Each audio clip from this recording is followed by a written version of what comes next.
the Talking Leeds podcast with Aaron Marshall and George Brooke.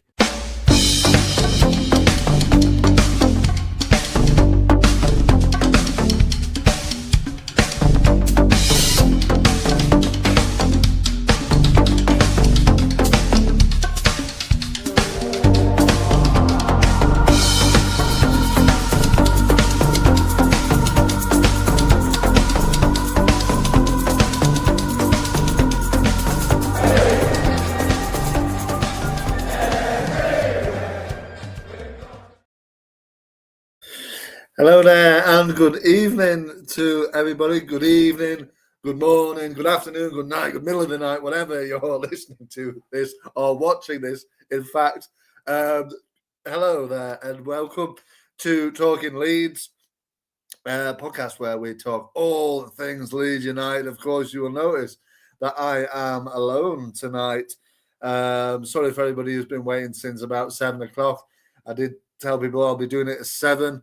Slight mix-up with myself, actually, in the end. But hello to Aaron, and you know what it was, of course, mate. Silly me with putting in the wrong email address, wasn't it? Anyway, we're here now, and we're ready to talk about all things Leeds. So if Aaron isn't about, where's Aaron, realist? Is he having his tea? No, in fact, Aaron will not be joining us tonight. Aaron has been in hospital. I'm sure he will embellish on this in the comments. He is in the comments. So, all right, realist, how you doing, mate? How are you going? How are you feeling? Yoda, how are you doing? But yeah, Aaron's been in hospital, so he's still feeling a little bit under the weather. So any questions, direct it towards him. It is in the comments, like I said. So hello to you, Aaron. I hope you're okay this evening, mate. So yeah, I'm alone. So you just get in the comments and say say what you're up to this evening, how you're feeling about Leeds United. Aaron, are you having that surgery, mate? I don't know. He'll answer all questions about it. But yeah, anyway, we're here to talk about Leeds. Obviously, we've got a game coming up over the weekend, which is the dreaded London trip. The dreaded London trip. We go to South London, isn't it? And Crystal Palace on Sunday afternoon, isn't it? 2:00 kickoff. So yeah, we're going to be previewing this. We're going to be having a look back at the FA Cup win, a quarter-final for Leeds United of the FA Cup in the first time for 20 years, I think it is, or isn't it even over 20 years since Leeds United last reached quarter-final. I think we beat Crystal Palace, ironically, at Selhurst Park last time we reached the quarter-final. I think Gary Kelly... Did Gary Kelly score or Ian Hart scored a free kick? I'm not sure. Either one, it was a great win and we got through to the quarterfinals. So let's hope for a win in the Premier League there on Sunday. But yeah, we're into the quarterfinals of the Cup, obviously. And, we're going to be speaking on this today. Obviously, we haven't done it we didn't do it last week. Obviously, Aaron was unwell and I didn't come on by myself in the end. Obviously, we were, spitting feathers after that defeat against Sunderland at Ellen Road. A really, really, really disappointing show from Leeds United last Tuesday in that 1-0 defeat at Ellen Road. And we just couldn't batter down Sunderland in the end. But it was, one of them things. You brush yourselves off and you go again and you say, hey, look, we're 3 points above the drop now. We need, we need to win this game at Palace. We really do, because obviously West Ham closed the gap. It's 3 points. Obviously, there's still 2 teams in between us and the relegation zone. It's great to see, and I'm sure everybody in the comments will agree with me. It is absolutely fantastic to see the demise of Tottenham Hotspur at this moment in time. The goalkeeper getting his marching orders from the manager after 15 minutes. Disastrous 15 minutes. But as a Leeds United fan and as someone with our team in and around Spurs at the moment in the lower echelons of the Premier League. It's great to see them struggling and getting beat heavy. Distractions and disillusions in the in the fan base, within the team potentially, with that, whipping off the goalkeeper after 15 minutes the other night in the Champions League. So it's great to see from a rival point of view that Tottenham are kind of falling a little bit to pieces. Hopefully they will continue to do that. But we need to take care of business in our own right, and we do need to beat. It definitely is a must-win, Aaron, this weekend, and we will get into the comments here. So Aaron says, I am in the comments, George. You are right, and thank you for giving my apologies. Of course, mate. We know that you are a stalwart of the channel, and you are, you work very hard on the channel. So, you are a miss when you're not on it. And so, it's good to have you here with us anyway. And we're back next week, of course, under doctor's orders. Oh my goodness. What is it? You cannot speak. Is it one of them? Jose Mourinho, I will not. If I speak, I will be in trouble. Is it one of them, mate? Realist says, get well soon, Aaron. And he, of course, acknowledges that. And Aaron says there, it is a must-win. George, it is a must-win, mate. It really is on Sunday. Now, we cannot... It's one thing you can't really... he had a Kinsey. But yeah, I had to look that up as well when you told me that, Aaron. But anyway, look, we need to win this game on Sunday. I think it's imperative. We will know. Correct me if I'm wrong, because I'm not 100% certain. But I think West Ham. I know West Ham play on Saturday evening, don't they, against Man City, knowing West Ham will go and win and then be level on points with us. But they play before us. I think Spurs are at Anfield, aren't they, which you'd probably expect a Liverpool win, but you just can't rely on Liverpool nowadays to consistently win. Obviously, they thrashed West Ham that day we needed them to. Obviously, we went and lost a couple of weeks ago at Ellen Road against Man City, which was no disgrace. The boys put up a good fight in the end, but ultimately it was no points, nil point for Leeds United. And in the last two home games, obviously, have ended 1-0 to the opposition, which has been extremely disappointing. Like I said, especially, last Tuesday against Sunderland under the lights, the, Fark after dark, as people have coined it, has seemed to be gone astray a little bit at the moment. But we did have a good record at Ellen Road on a night game this season up until that Man City defeat, and obviously followed up by that Sunderland defeat. But we did, of course, we will speak about the game on Sunday momentarily. But Realist says it's an enthralling relegation battle. 4 teams enter and 1 go down. Now, Realist, who do you think will go down? Aaron says West Ham play Liverpool, of course. Who have Forest got? Who would have thought West Ham, Forest, Spurs and us would be in the game for survival? Exactly, yeah. I think at the start of the season, you'd have probably said we would be. You've got to be realist. Yeah, I think that's your thing, isn't it? You have to be real about what the expectations were. And I think the expectations were for Leeds United that we might go down. It's going to be a fight for survival. And I think so far, although it has been disappointing and things at times, they're doing a decent job. But when you do look at it, there has to be improvements made. I think it's something like 2 wins in 15 league games, and that is not very good. I think the draws have really, really, have really, really papered over the cracks, if you like, in a sense. There's been 8 draws in that run of games, which means we've only lost 5, but still, draws. They get to a point where draws are no good for nobody, really. They're no good for nobody. They're no good for nobody. Are draws. So but in the end, I think You know, we need to start winning games of football. So review the Sunderland game, George. I didn't do with Jerry. Do I have to, Aaron? I mean, it was awful. We'll look at the Norwich game and we'll quickly run through the Sunderland game.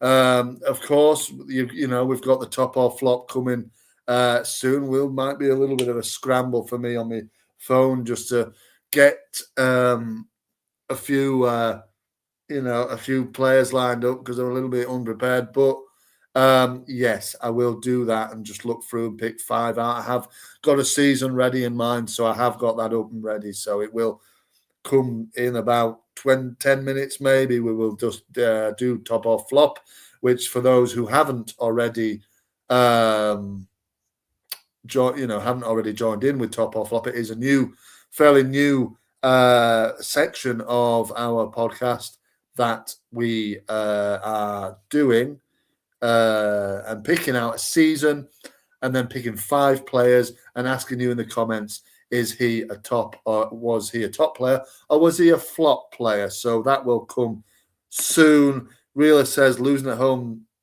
to Sunderland was a kick in the knackers. It really was, wasn't it? You know, it felt like somebody had physically gone and kicked you, you know, in the knackers and said, have that. It was a really poor game, wasn't it? The expectation was, and I think Sunderland have been, you know, Sunderland are now, you know, pretty much safe. I would have said Sunderland are safe, and they can just go on now and enjoy the rest of the season almost. And I think if we'd have won that game, it would be 9 points clear. We'd be sitting here 6 points clear still, and say, you know, because West Ham won. So they drew. No, West Ham won, didn't they? And Forest drew. So you'd be sitting here 6 points clear, thinking that's all right still. As it is, we're 3 points clear. We lost the game at Ellen Road against Sunderland. It was really, really poor. That game was all bark, no bite, wasn't it? All of the ball and no real bite to it. You know, disappointing penalty. I thought Ethan Ampadu was really, really poor actually on the night. Handled the ball in the box. The penalty. It was a poor penalty in the end from the lad that scored. Diarra. It was sort of erased from my memory a little bit, but I think it was Diarra, wasn't it, that scored the penalty. Darlow nearly got down to it, squirmed under his body and into the net. And disappointing really. But and we didn't really have anything else other than that. I think it was offside. Rodon's goal just before the penalty was offside. Can't really complain about that.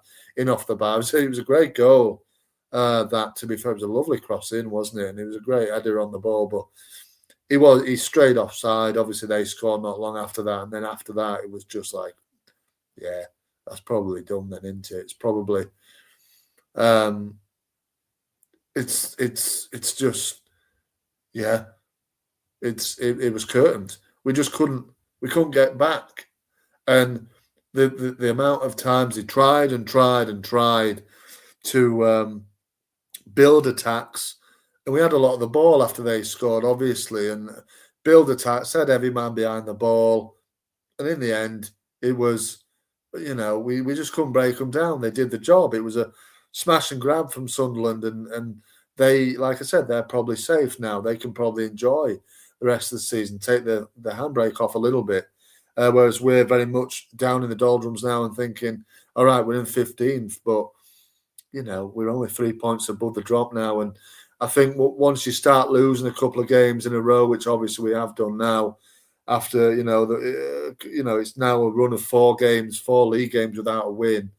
We need to go back and get back to winning ways at Palace, and it's a real tall order for Leeds United, and we will look towards the Palace game in the second half of the pod, really. But it's a real tall order this for Leeds, because Leeds have not won there for some time, as we will find out later on. But yeah, good evening to Mighty Leeds 1992. Says, you slacker, Aaron. You slacker. You still in the comments there. Michael, good evening to Mr. Michael Brown. He says Leeds United should have had a penalty against Sunderland with Pascal. Was a foul in the penalty area. We should have had a penalty, let's be honest. I think Luke O'Nien much is made of Luke O'Nine's ability as a football player, and as a top flight football player, is he up there with the Premier League's greatest players? Of course, he's not. But as Mr. Warnock puts it, quite nicely, he's an SHIT house.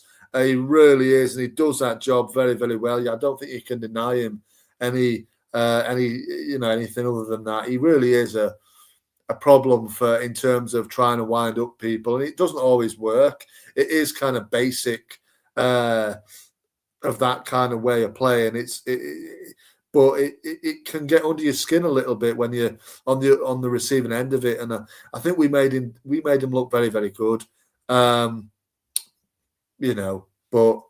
at the end of the day, I think we didn't stretch not only O'Nien, we didn't stretch their defence enough. The goalkeeper, who was, I think, either making one of his early, I don't think he's made many Premier League starts, if any, at all. I can't remember, but he's very inexperienced at Premier League level. We didn't really test him much at all. And, you see on the weekend they lost at Port Vale. They put all that into the Leeds game. And obviously we see it often, the team who beat us in the game before often then goes and loses the game after that. So, it was one of them, wasn't it? We'd be playing till today, which is 9 days later as it is, and we wouldn't have scored still. So I think, I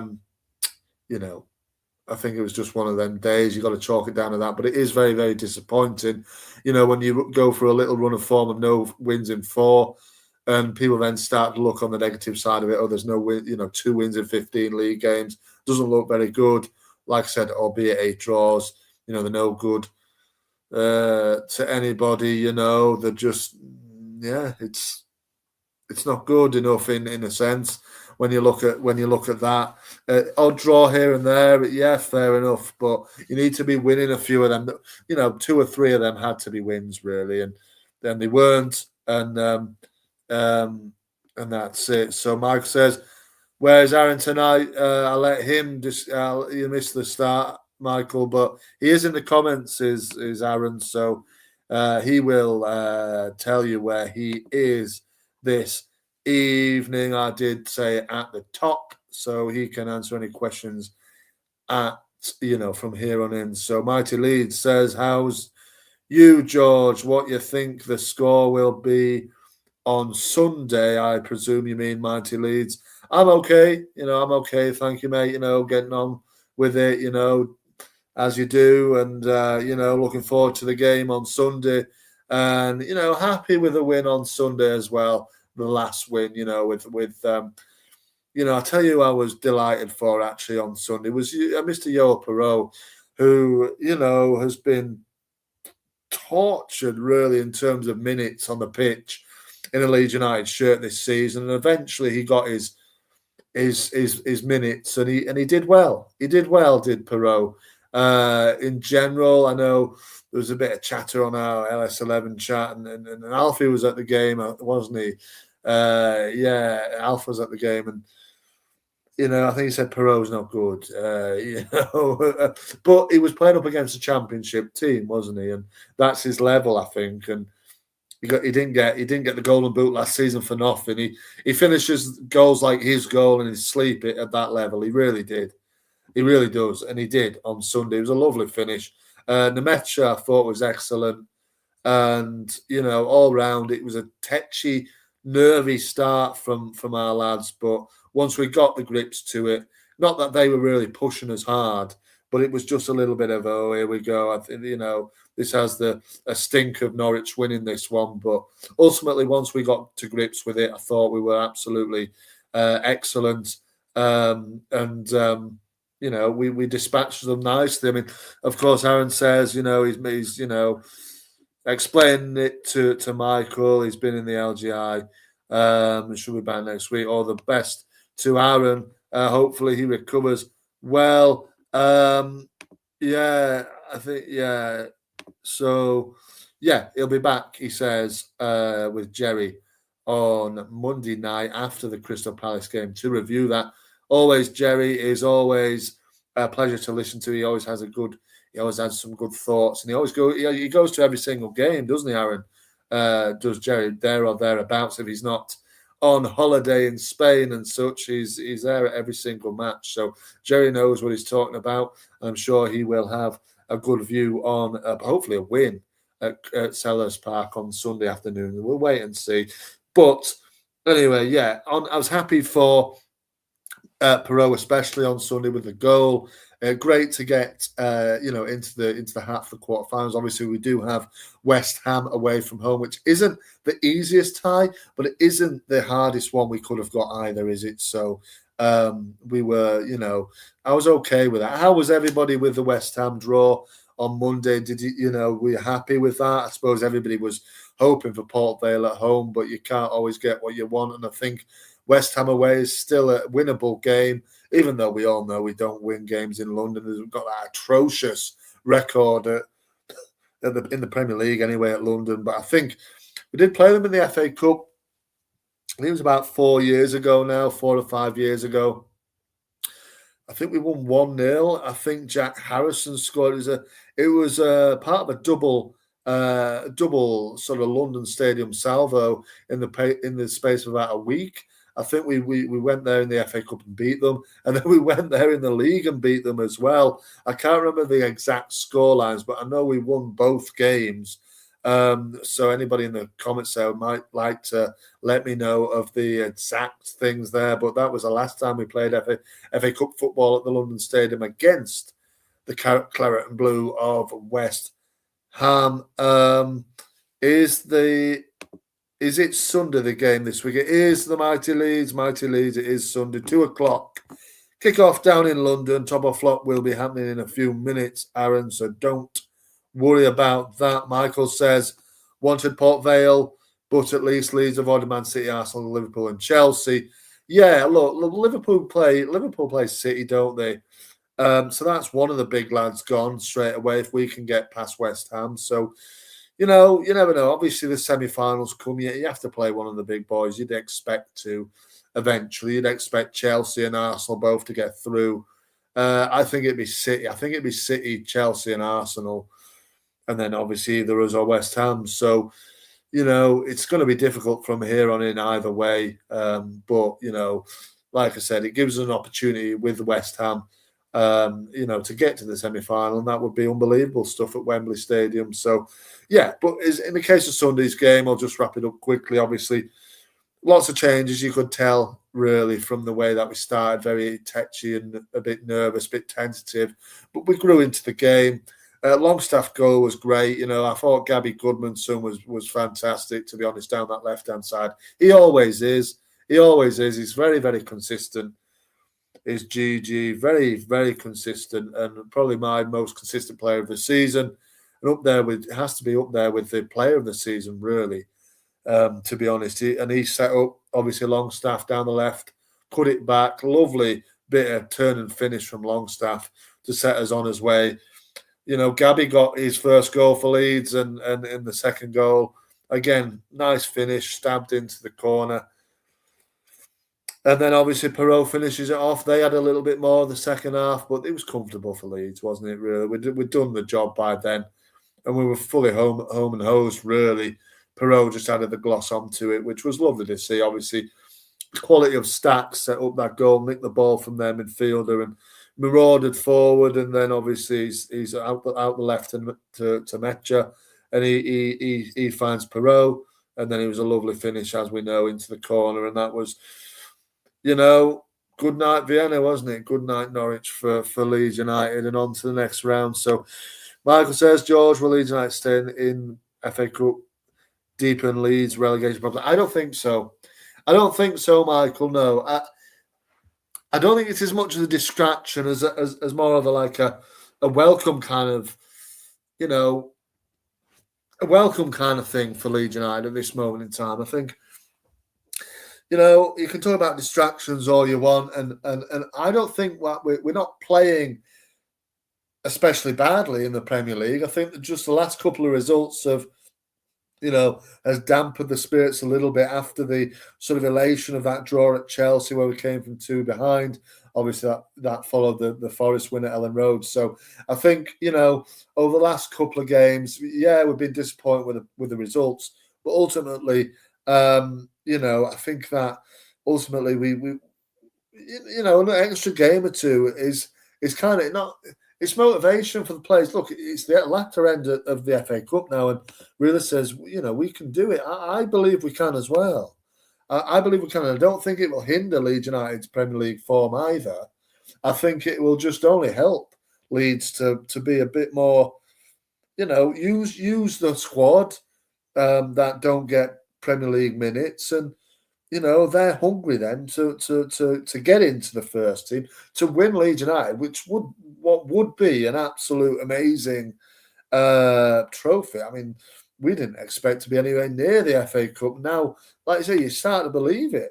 All right, we've only beat Championship teams, haven't we? 3 of them in this season's FA Cup. Obviously, 2 of them away. I knew we'd win on Sunday. I thought, they kept hamming up Norwich, didn't they? But they were no good in the end. And I knew we'd win because it was at Ellen Road. It's what we're used to in the Championship from the last couple of seasons. We don't lose Championship games at Ellen Road. We over the last 2 seasons before we got promoted. So it was a meat and drink for Leeds United really on Sunday, and I wasn't phased at all. I knew we'd get the win, and we did. And so I don't think it will hamper. Do you think it will hamper them, Michael, at all? I don't really think it will. Aaron says, can't wait for a London trip to Wembley for the semi-final. Exactly, mate. I mean, we'll have, I think I saw somebody say, 3 games, 3 games in London, win 3 games in London, and we've won the cup, and that's exactly right. Obviously, with it being West Ham in the quarters, and then 2 games at Wembley, and the trophy's yours. So Mike says, George, as I understand, Somerville being called up into the Dutch squad enables Leeds to get an extra 4 million as part of his add-ons to West Ham sale. Oh, really? Oh, right. I didn't know that, Michael. I didn't even know he'd been called up to the Dutch squad. I mean, it makes sense. I think he was called up once while he was at Leeds, or I think he was in a preliminary squad, I think, for one of the international breaks. But that's great. I mean, fair play to Cree, I always liked Somerville. He's a real tricky little player, isn't he? And I'm really pleased for him, if he's not, up in direct competition against Leeds United. But it's great to see him doing well. He had a little bit of a difficult season last season, didn't he, in his first year back in the Premier League? And it's good to see him really put his foot on the gas and accelerate into a new level. And I expect next season, regardless of whether West Ham go down or not, I think Somerville will have some real heavy-hitting suitors, chasing his signature for the next kind of next summer, really. Well, this coming summer, obviously. I mean, Aaron says he's injured. Apparently, he is injured for the next game, at least away at Man City or at home against. He's at home against Man City on Saturday night. He is missing for that one, but I think he's back for. I think I saw he's back for our FA Cup game. Obviously, we still have to go to the London Stadium in the league on the last day, so that could potentially be, be a real shootout for relegation. Obviously, we still have to go to the Tottenham Hotspur Stadium as well. I think that's one of the last, it's like the second to last away game, I think, of the season as well. So, the fate is in our own hands ultimately with relegation. We've still got Burnley and Wolves to come at Ellen Road. By all means, not banking, not 3 points banked. But you'd have thought Leeds at Ellen Road. I know we slipped up last week against Sunderland, but generally we've been very good at Ellen Road, and that you can just say was a little bit of a one-off kind of thing. And I don't expect it to be to be repeated. Really, that you'd expect Leeds to beat Wolves and Burnley really. So all of the home games are pretty winnable. To be fair, aren't they? But yeah, they are, and hopefully Leeds will, prove, what we all know they can do, and go and win those games of football and make us safe in in the league. Yes, I do know how to do top or flop, Aaron. It is coming. I know you're bursting trying to, you cannot wait for it, I don't think. But yeah, we will do it. We will do it right now. And I will get myself sorted as I play this.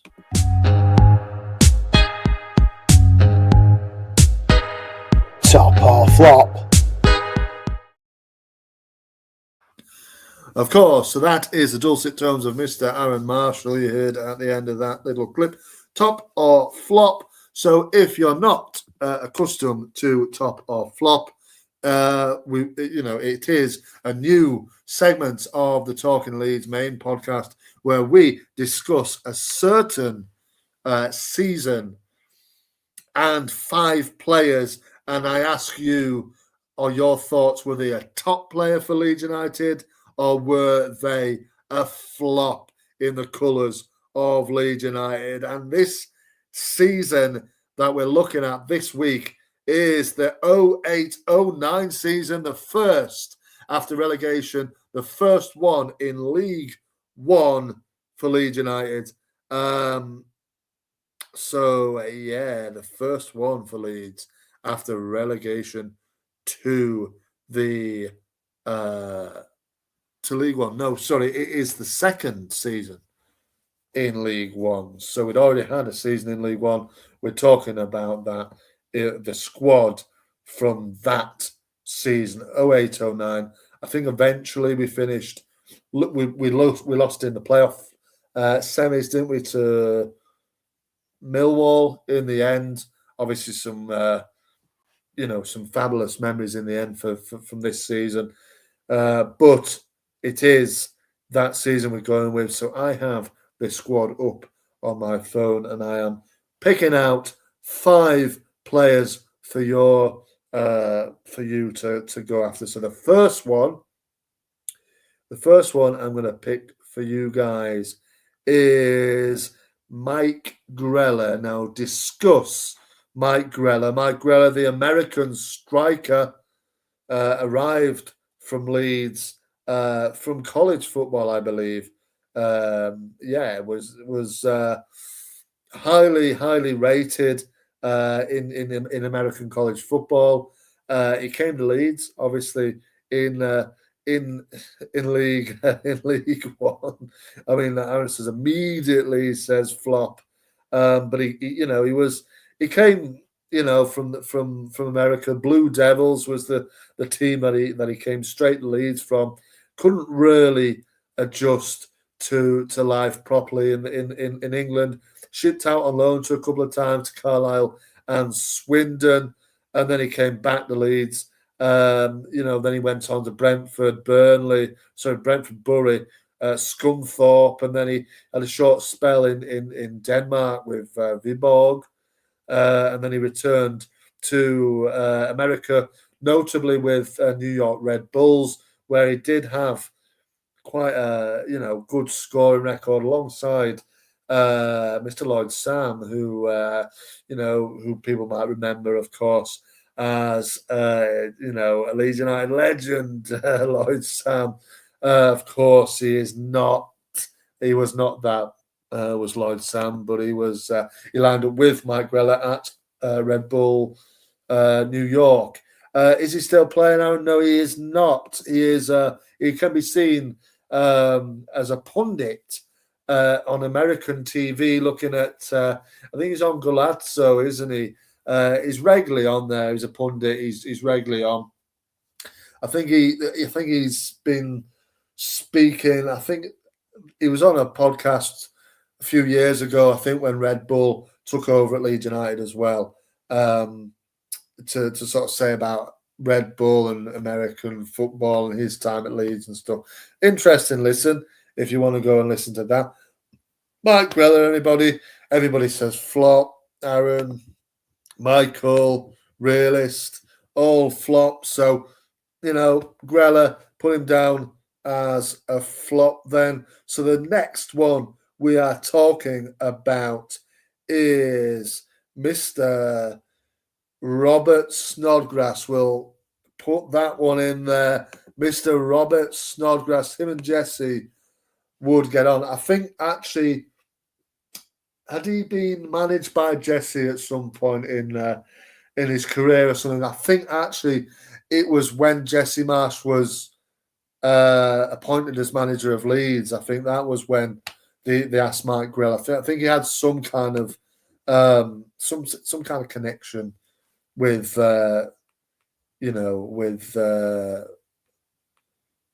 with Jesse Marsh and Red Bull. Anyway, Robert Snodgrass. Then everybody's coming in. Aaron top, Michael top. Robert Snodgrass was an unbelievable player here for Leeds. I mean, anybody in the comments there, talk about the favourite Robert Snodgrass goal, because he had a real wand of a foot on him when he got going, didn't he? Curler into the the top bins, as it were, lovely down the wing. I bumped into him one time in Leeds City Centre, actually. I think he was playing for Hull City at the time. But yeah, he was, very, very good player. Came from Livingston in Scotland, was a very unknown, unknown when he came to Leeds. Obviously, Leeds had already had a season in League One. And, he came in and he thought, okay, then, who's this young lad? But he took like it to a duck to water. 300k Leeds United pay for him was an absolute bargain. He departed for Norwich at the start of the 2012-13 season. Had a fair few seasons with Leeds before then. Obviously, he made the step up into the Championship with the club when we did get promoted finally. But Robert Snodgrass was absolutely amazing player, wasn't he? Really, really, really top quality. Like Real said, he was a lefty. That is a good start, isn't it? Of course, really, really, really, like I said, wand of a foot on him when he got going. And that League One side that obviously got promoted was smashing when you look at what it was. And Snoddy was a real big part of that eventually. And we started a little bit of time to get going.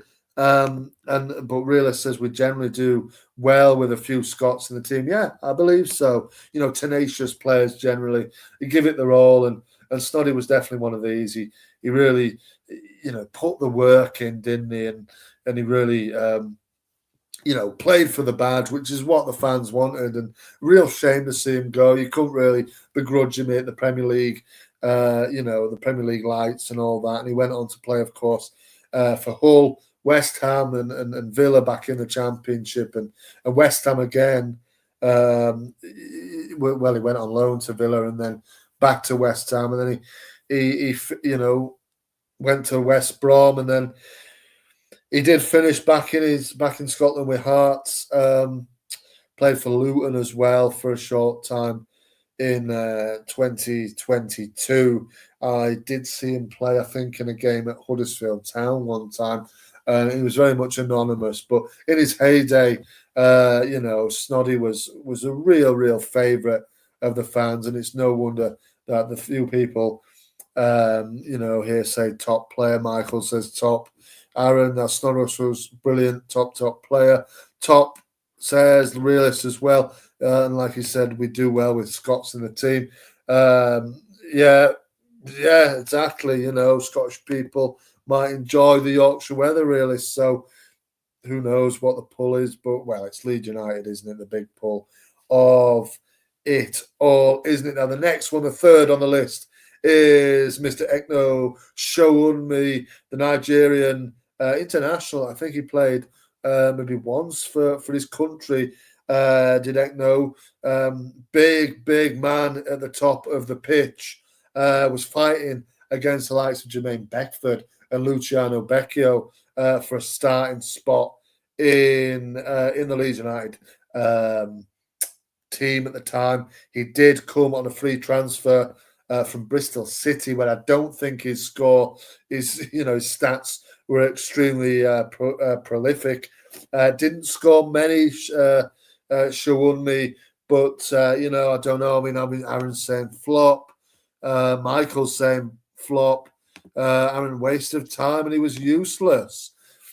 Well, I think he was a he was brought in he was a bit of a journeyman, wasn't he? From his career start at Luton, Sheffield Wednesday, Bristol City. From Leeds, he just went on to play for numerous lower league sides, the likes of Torquay, Tranmere Rovers, Notts County, and he did finish at St. Peter. I don't know whereabouts this team is. He played for Canvey Island as well, Wealdstone as well, Jermaine Beckford's old stomping ground. So Sean was a little bit of a journeyman. I think he's like a motivational speaker now, I think, actually. So, he's doing that with his time nowadays. But he was certainly a really, he's a big, powerful forward, but didn't really finish. He didn't really finish very well. Was a real, like Aaron says, bit of a waste of time in the end. Ultimately, Realist says, is that Jersey? It might be Jersey. I'm not sure where he ended up in, where that team is. But he also said he was a flop as well. So fair enough. Well, the fourth on that list has to be the one and only Mr. Andrew Hughes. Now, Andrew Hughes was excellent for Leeds United. Played lots and lots, obviously in League One. Signed, I think, that summer from, I think it was Norwich. Hughes he signed from, didn't he, in the end? He was, real sort of cult hero. I mean, Aaron's put the cat among the pigeons, said he was a flop. Michael also says flop. Yeah, maybe he was. He did come from Norwich. Played about 3 years with Leeds. Was a cult hero, wasn't he? But really says in between, choose one, mate. You know the game, you know the score. Aaron says don't really get going. He didn't really, did he? He didn't score enough goals, and he was a little bit here and there. He was just there for the vibes, really, wasn't he? Really, he was there for just a laugh and a joke. It seemed. Obviously, heart of the dressing room, lots of banter and lots of messing about, little jigs and dances here and there, and funny little things he was doing. But ultimately, he didn't really get going. Yeah, he didn't really set the world alight. It was a bit of he was a flip flop, was he, Aaron? But yeah, and just there for the nightlife. I think he was just basically there for the, like I said, he was there for the vibes. Really, you think you know Andy Hughes, and you think, yeah, he was a good. He looked a good laugh, didn't he, and a good bloke around the dressing room. But ultimately, his football ability was very, very limited.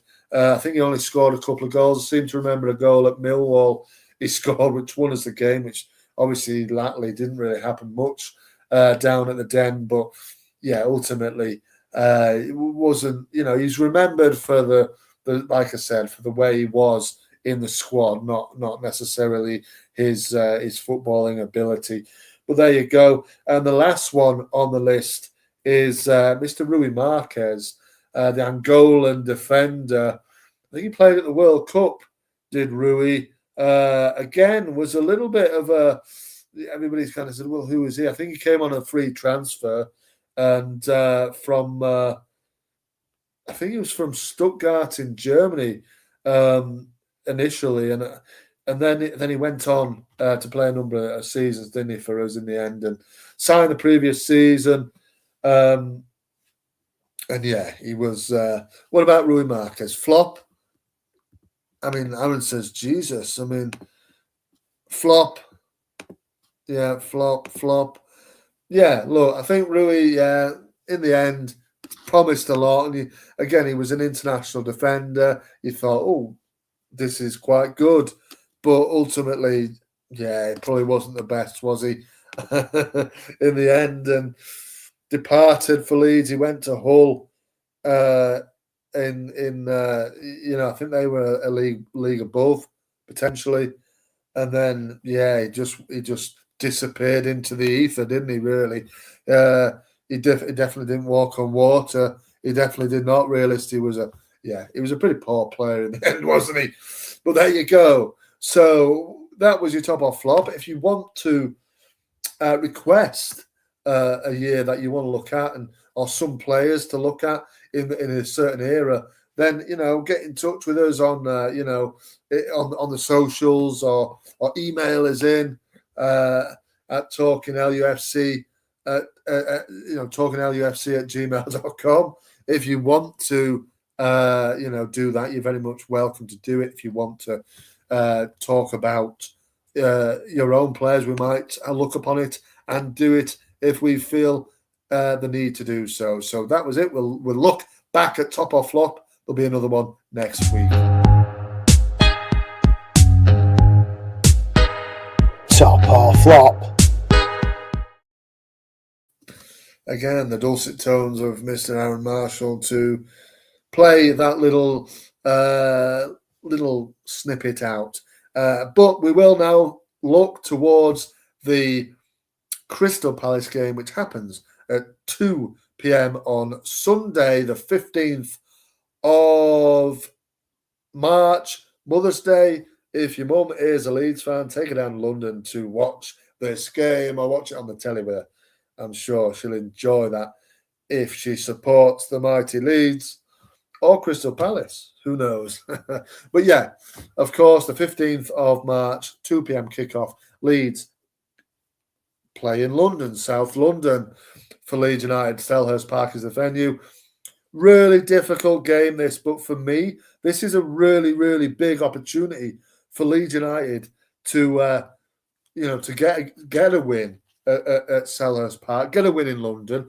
That would take us within 4 points of the of the opposition on Sunday. Would, and more importantly, hopefully put us 6 points clear of the drop zone, given the results on Saturday and on Sunday as well.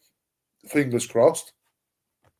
But I think, we can go there with confidence. We haven't been playing so poorly. Last week was a poor one. The Norwich win hopefully gave them confidence, albeit against a second division side.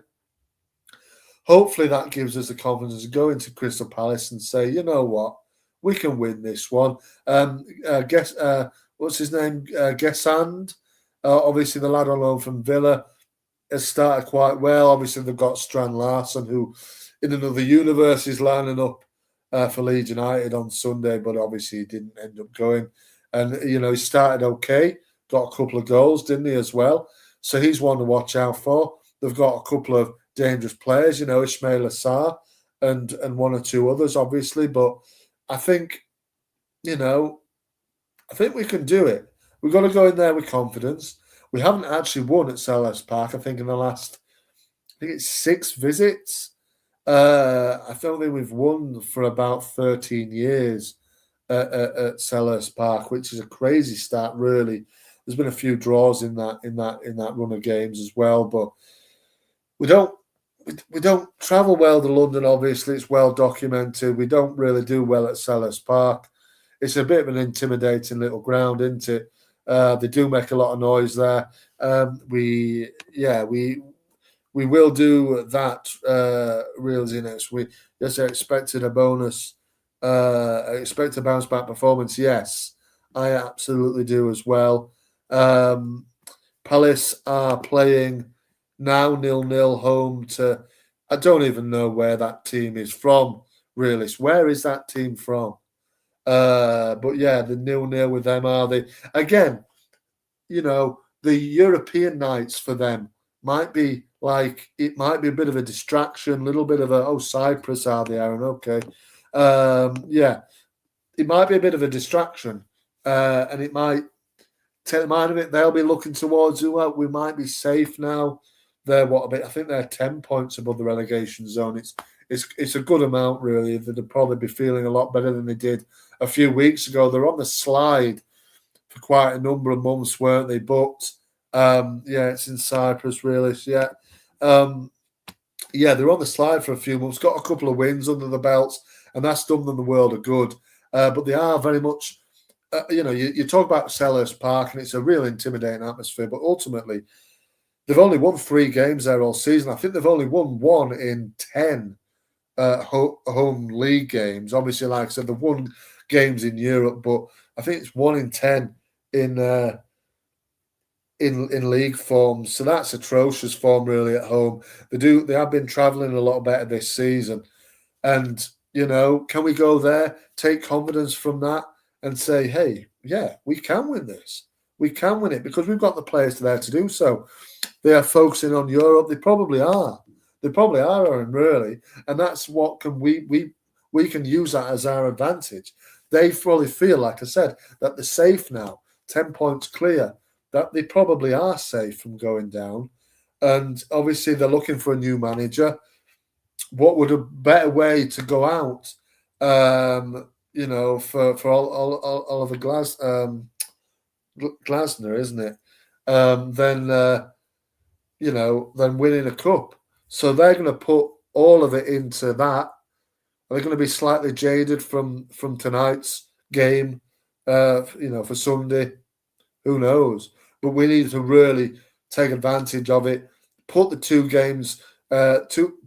home defeats behind us, and say, yeah, we're going to go get the win. Put us on 34 points. Like I said, hopefully will be enough to put us 6 points clear, and we can all breathe again with another game down. Then it's 8 games to go, and then you think, okay, it's Brentford at home. It's another winnable game. Although they are, they're not doing badly under Keith Andrews, really. But, so yeah, we've got to go there with confidence, regardless of their good quality players. I think Leeds on the day they can beat. We can beat them. And Michael says Palace have big name players who came for big money, JSL and Brennan Johnson. Exactly. And, Strand Larson has done okay, got a couple of goals in that Burnley defeat, didn't he? But Brennan Johnson's been a little bit of a disappointment. I think he hasn't really set the world alight at all. Very disappointed from a Palace point of view, but hopefully he will have another quiet afternoon on Sunday. Realist says survival and cup double. Yeah, exactly. That would be a great season, wouldn't it? You can't argue any fairer than that for Mr. Farke. But survival is the key. I don't mind losing, the FA Cup game if it means us picking up, 2 or 3 wins and staying in the, in the Premier League. The FA Cup is a luxury. The league is a bread and butter. We really do need to. Leeds United cannot go down again. We need to stay up this season. We need to then build on it in the summer. But it is basically one of 4 of us, isn't it? Ourselves, West Ham, Forest or Spurs. It's one of them that are going to go because Burnley and Wolves are already down. But yeah, it will be a tricky game for Leeds. No wins at Selhurst Park in the last 6. No wins in the league for 4 games. Only 2 wins in the last 15 league games as well.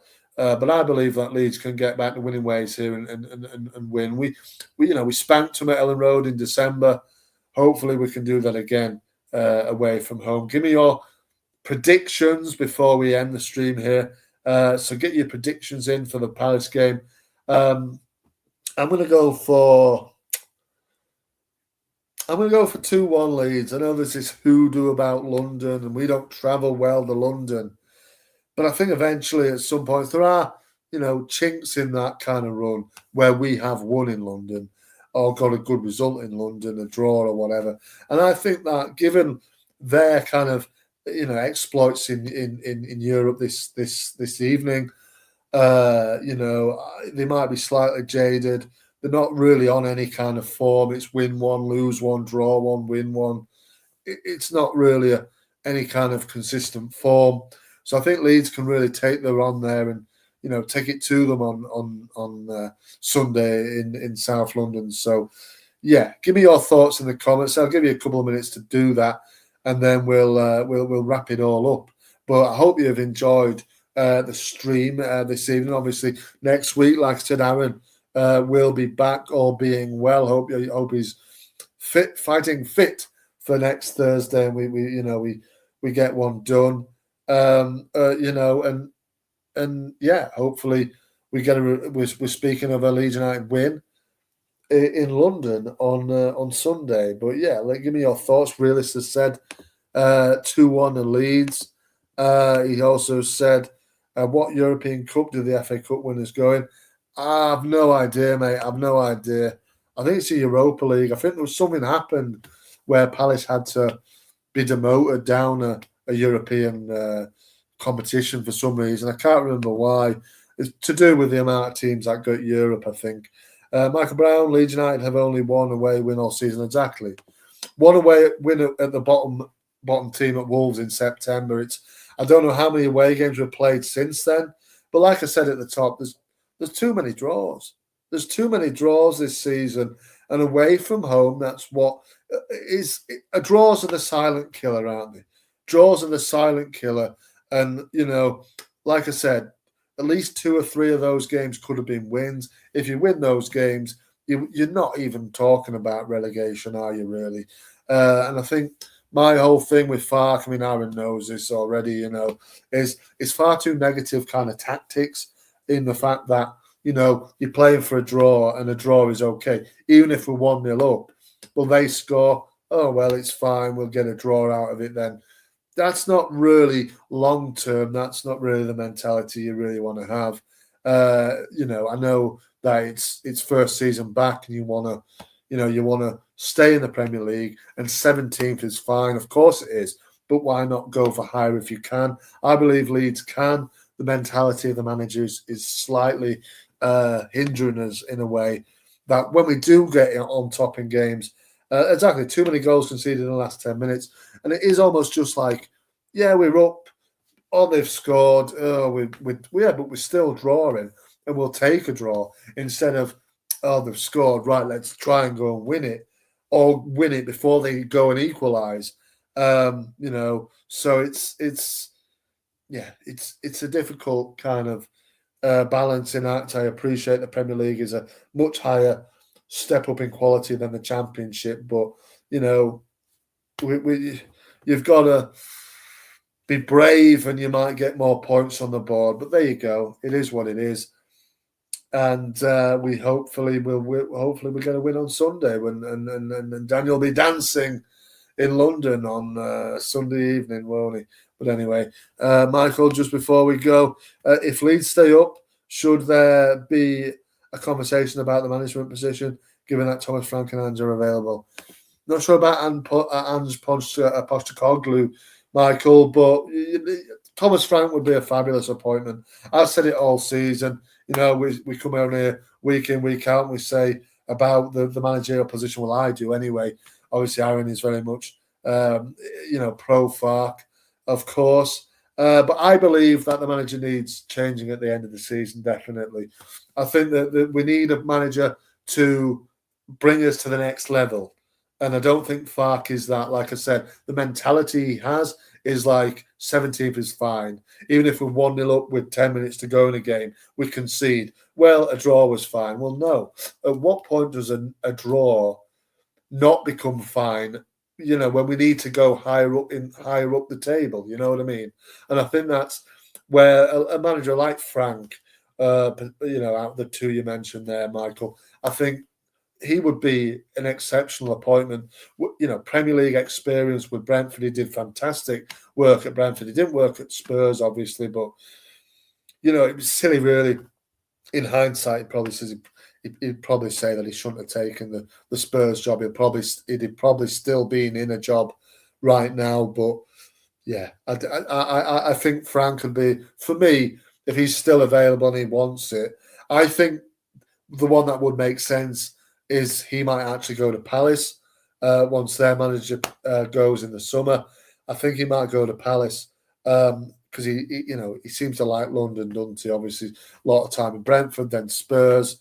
It might be a natural one then to go to Palace. But, maybe he likes Yorkshire puddings and he wants to try out Yorkshire. I don't know. But he would be a definite great appointment for me. Really says, even if Farke delivers survival and FA Cup winners, I mean, then you've got to say, okay, probably give him another contract if that happens. But I don't think survival alone, realist, will have him survive as the manager. I don't think it's as sort of black and white as that. I don't think it is. I think personally he might still be under threat even if we do survive. It's just the purely thinking of how do we get to the next level. That's where I'm thinking, how do Leeds United step into the next level? And for me, it needs to be, that can only be done with another manager. Farke is very limited in the way he sets the team up. Depends how we finish the season. Yeah, of course it does. But I don't think survival alone will save him, because we might just stumble across survival in the end. I don't know. I think ultimately, the take home is for me is, that December, that cluster of decent results we had, particularly obviously starting with the decent. Obviously, we lost the game at Man City, but I think that was almost like his kind of Marsh moment. Was the moment where we lost at City. Obviously, we turned it round a little bit. Unlucky to lose a game in added on time, and then obviously everybody's eulogising over Farke, saying, "Wow, what a tactical genius he was to put two up top and everything like that." So I think, in hindsight, if you look back at it, maybe that might be the moment where they should have said, "Actually, you know what? You did still lose the game, regardless of how you went about it in the second half, and we need to sack you." Basically, they didn't. We got a few good results, but you saw when Marsh got sacked, eventually got sacked, but that win at Liverpool and then the winner that followed it at Ellen Road against Bournemouth, that saved his job. And ultimately, if we'd have lost that game, say at Anfield, he probably would have been sacked, which in hindsight was probably the right decision to do. Would have been the right decision to do. So what I'm saying is that moment where we lost at Man City, is that a similar moment to that of Jesse Marsh a few years previous to that moment where you think maybe we'd have done right to sack him then and build on. But we don't know. We're still above the relegation zone at this current moment in time. And we'll wait and see what happens. But keep a 6-point gap and semi is good season. Yeah, I believe it is actually realistic. And who knows? Because he's out of contract. That's the thing as well. He's out of contract. So naturally, if he was in contract, you'd probably say, fair enough. I think, that's fine. He can keep his job. But I think just because it's a kind of coming to a crossroads of a new contract situation, they might just say, you know what? Thank you, Daniel, for keeping us up. But, we're not going to offer you a new contract. We need to progress on and make sure that we're not in a relegation scrap next year. Maybe they'll do that. I don't know. But he was under pressure, but they turned it around. He definitely did. And they were definitely very much under pressure. But yeah, I do look back at that moment and think, will that come back to bite us at the end of the season? Hopefully it doesn't. But we'll wait and see. Hopefully we get a result on Sunday. But anyway, we'll wrap the stream up from there. Thank you very much for everybody who's watched, commented in. Remember to like the video, subscribe to Talking Leeds on YouTube. You can watch it back on YouTube. You can subscribe and follow us on Spotify and every other podcast provider you get it from as well. So we are across everything, and we will be back next week. There will be two of us next week. Aaron and Jerry will be reviewing, hopefully, a Leeds United win on Monday in the match reaction as well. So stay tuned to Talking Leeds and marching on together. We'll see you on the next one.